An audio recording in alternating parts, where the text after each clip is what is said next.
Halo semuanya, Assalamualaikum warahmatullahi wabarakatuh. Minggu ini kita kembali lagi di mata pelajaran fisika ya. Setelah sebelumnya minggu kemarin kita sudah bahas besaran dan satuan serta notasi ilmiah, kali ini kita bahas tentang bab baru yaitu tentang pengukuran. Seperti yang sudah kalian ketahui sebelumnya, bahwa besaran adalah segala sesuatu yang dapat diukur dan mempunyai nilai. Nah, bagaimana sih kita dapat mengetahui nilai dari suatu besaran? Yaitu melalui sebuah proses yaitu pengukuran. Contohnya nih, pengukuran yang paling banget sering kalian lakukan adalah pengukuran besaran massa. Yaitu apa? Alat ukur dari massa yaitu timbangan. Hampir semua orang harusnya pernah nimbang badan mereka. Nah, abis itu ada juga alat ukur yang sering kalian gunakan yaitu alat ukur meteran. Digunakan untuk mengukur tinggi badan kalian, lalu penggaris digunakan untuk mengukur panjang suatu benda. Selain itu yang lagi hit sekarang yaitu penggunaan termometer. Termometer juga sebenarnya adalah alat ukur dari suhu.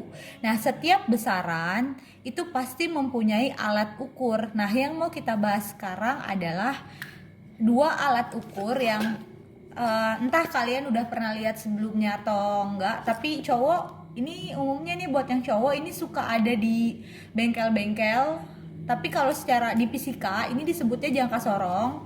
Kalau bahasa umumnya mungkin ada bahasa lain tapi kurang tahu. Terus yang kedua ini ada mikrometer skrup. Nah, kalau penggaris digunakan untuk mengukur panjang, timbangan digunakan untuk mengukur berat, lalu apa sih fungsi dari jangka sorong? Jangka sorong ini digunakan untuk mengukur ketebalan suatu benda. Nggak pernah kan kalian mengukur ketebalan suatu benda? Misalnya, ini kan di sini ada kotak, kita ukur ketebalannya. Nggak mungkin kan kita mengukur ketebalan pakai penggaris? Sebenarnya bisa sih, tapi kurang efektif. Nah, yang paling efektif itu kalau mengukur ketebalan yaitu menggunakan jangka sorong. Kayak gini cara kerjanya. Nah, dikarenakan sedang masa pandemi seperti ini, sayangnya kita nggak bisa praktek langsung ya menggunakan dua alat ukur ini. Nah, yang pertama ini namanya jangka sorong. Nah, kalau di dalam soal jangka sorong itu digambarkannya seperti ini bentuknya. Jadi kalau kalian ketemu soal gambar bentuknya kayak gini, ini adalah jangka sorong. Tapi aslinya jangka sorong seperti ini, hanya saja dibuat digambar itu seperti ini. Nah, jangka sorong terdiri dari dua bagian. Ada rahang tetap, ini rahang tetap nih. Ada rahang geser tuh yang kita geser-geser. Terus dia juga punya dua skala. Yang atas nih lihat, yang atas ini adalah skala utama, yang bawah ini adalah skala nonius, atau kita singkat saja skala utama adalah SU, skala nonius adalah SN. Oke, nah sekarang kita langsung saja masuk ke dalam pengukuran. Perhatikan baik-baik. Kita lihat ya di sini, kita lihat dari angka yang paling pojok terlebih dahulu.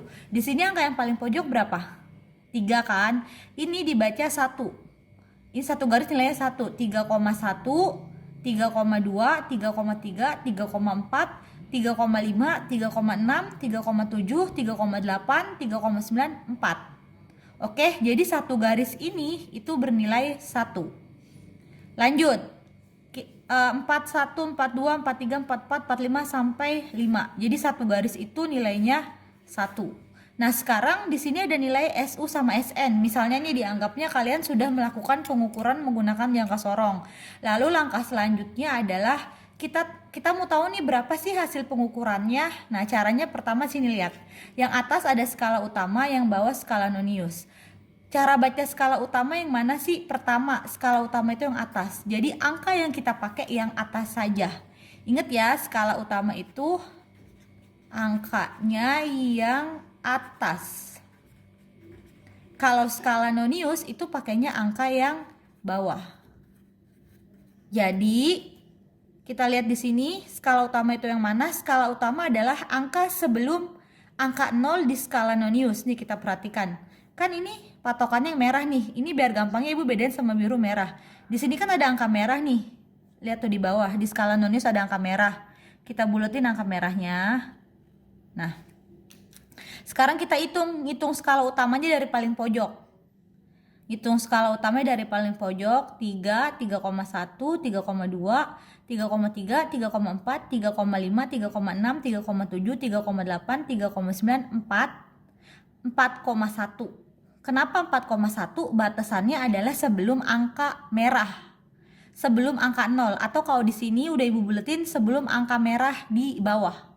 Jadi yang kita pakai memang angka yang paling atas, tapi patokannya adalah angka yang paling bawah. Oke? Sekali lagi, skala utama itu nilainya adalah angka yang paling atas sebelum angka 0 nih, atau sebelum tanda 0. Sebelum tanda 0 di sini berapa? 4. Lihat garis kecilnya. Ke berapa? Ke 1. Berarti skala utamanya adalah 4,1 gitu. Nah, kalau skala nonius, perhatikan, lihat di sini.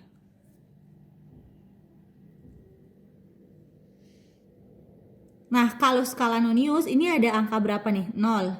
Satu garis nilainya 1, 0, 1, 2, 3, 4, 5. Ini Ibu tulis sampai 10. Kalau skala nonius, kalian pilih yang garis tegak lurus. Lihat nih, 0 berpasangan gak sama yang atas? Atau gampangnya cari garis yang berpasangan. 0 ada pasangannya gak? Gak ada. 1 gak ada pasangannya. 2 gak ada. 3 gak ada. 4 gak ada. 5 gak ada. 0, 2, 3, 4, 5. Kita lihat di sini, 6 juga nggak ada. Yang ada pasangannya itu yang angka 7 nih.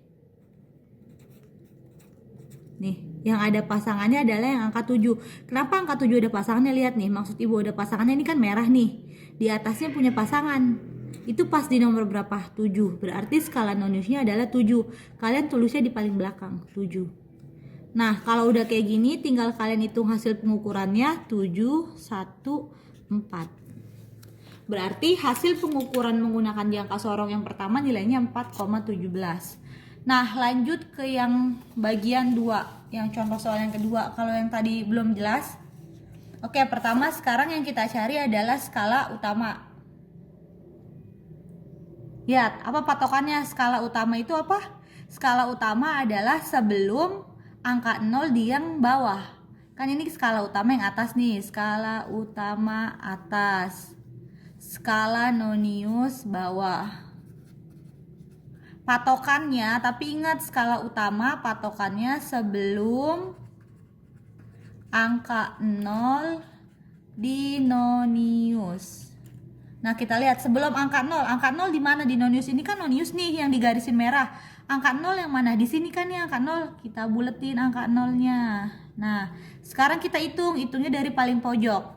2, 2,1, 2,2, 2,3. Kenapa 2,3? Sebelum angka 0 berapa? 2,3. Tulis skala utamanya adalah 2,3. Lanjut skala nonius, pilih ayo. Skala nonius itu yang punya pasangan. Yang punya pasangan coba lihat. 0, 1, 0 gak punya pasangan, 1 gak punya pasangan, 2 gak punya pasangan, 3 gak punya, 4 gak punya. Wah, 5 nih yang punya pasangan. 5 ini garis merahnya segaris sama garis biru, dia punya pasangan. Tulis di sini, berarti skala noniusnya adalah nilainya 5. Berarti 5, 3 gitu. Berarti hasil pengukurannya adalah 2,35 kayak gitu. Oke? Kalau masih kurang jelas, dipahami saja pelan-pelan atau enggak diputar lagi aja ya video ini. Nah, kita lanjut ke alat ukur yang kedua, yaitu mikrometer sekrup. Kalau dari perhitungan, mikrometer sekrup itu jauh lebih sederhana ketimbang jangka sorong. Ini alatnya. Mikrometer sekrup biasa juga sama digunakan dalam perhitungan kedalaman benda atau diameter. Nah, sekarang kita lihat contohnya. Salah satu saja dulu, yang atas dulu. Sama seperti jangka sorong, mikrometer sekrup pun punya dua skala, yaitu yang sebelah sini nih, di yang garis lurus gini, di yang kotak ini namanya skala utama. Ini namanya skala nonius. Sekarang gimana cara ngitungnya? Ini lebih gampang. Satu yang garis kecil nilainya setengah. Ini 0, 0, setengah, 1, 1 setengah, 2, 2 setengah, 3, 3 setengah, 4, 4,5, 5, 5,5, 6. Kalau ini masih ada satu garis di depan, berarti nilainya berapa? Setengah. Berarti nilai skala utamanya adalah 6,5. Pokoknya kalau masih ada satu garis di depan 6, ini kan 6 nih, masih ada satu garis, itu nilainya setengah. Berarti 6,5. Lanjut untuk skala Noniusnya. Ini juga gampang, prinsipnya sama saja. Prinsipnya sama saja, yang punya pasangan. Nih lihat nih, pasangannya tuh yang ini kan ada garis lurus nih. Nah ini nih lihat nih yang punya pasangan sama ini. Jadi garis skala utama punya pasangan sama skala Nonius. Kita lihat ya, 25 nggak punya pasangan kan, dia sendirian. Dia jomblo. Yang punya pasangan siapa? Pokoknya segaris lurus gini yang punya pasangan siapa? Angka berapa? 29. Tulis aja angkanya, 29. Kalian hitung 9, 7, 6. Berarti hasil pengukurannya 6,79. Jadi naruh angkanya nih, hasil skala Nonius ditaruh angkanya di belakang skala utama. Skala utamanya 6,5, tulis di sini 29. Lanjut. Ini lihat, contoh yang ini berbeda dengan contoh yang ini. Kalau yang ini nih 6, lihat di depannya ada satu garis ya. Kalau yang ini lihat 7, di depannya ada garis lagi gak? Di depannya yang ini gak ada garis. Berarti nilai skala utamanya berapa? Langsung aja lihat yang paling pojok. Yang paling pojok berapa nilainya? 7. Berarti skala utamanya nilainya 7. Gitu kan, karena dia nggak punya garis. Kalau dia punya garis nilainya setengah, jadi 7,5. Lalu lihat di sini satu garis, lihat yang punya pasangan siapa, lihat langsung yang punya pasangan. Yang ini sendirian. Yang punya pasangan siapa tuh? Terus garis tuh dia punya pasangan siapa? 24. Tulis, ingat di belakang skala utama, berarti di belakang 7, 24. Hasilnya 7 kasih koma 24. Kayak gitu. Lebih gampang sih ketimbang di jangka sorong mikrometer sekrup. Intinya kita lihat nih, satu garis ini nilainya 0, yang kecil nilainya setengah. Kan kalau skala utama ngitungnya dari paling depan di jangka sorong. Kalau mikrometer sekrup kalian langsung lihat angka paling pojoknya di sini berapa. Ini kan 6. Yang ada satu garis kecilnya 1, berarti 6,5. Cari yang berpasangan. Yang berpasangan tuh garisnya tegak lurus. Pas banget yang tegak lurus nilainya 29. Berarti 6,79.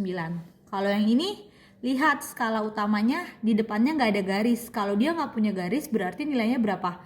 7. Kayak gitu. Nah nanti di dalam soal umumnya bagian skala Noniusnya itu hanya diperlihatkan kayak gini nih. Soalnya kayak gini. 0, 1, 2, 3, 4. Nah nanti di dalam soal tuh umumnya ini kan segaris nih, inget nih, ini nilai skala Noniusnya yang segaris skala Nonius. Ini kan skala utamanya udah jelas 4 ya. Nanti di dalam soal itu paling di sini cuma dikasih tahu nih 25. Ini nggak dikasih tahu. Tapi ingat konsepnya, satu garis ini nilainya itu 1. Meskipun nanti di dalam soal yang kelihatan cuma kayak gini, nggak jadi masalah, kalian tinggal hitung aja garis yang punya pasangan nilainya berapa. Kalian hitung satu garis nilainya 1, 25, 26, 27, 28. Berarti hasilnya 4,28 kayak gitu. Oke, kalau masih kurang jelas seperti yang tadi, kalian ulangi saja video ini. Terima kasih. Assalamualaikum warahmatullahi wabarakatuh.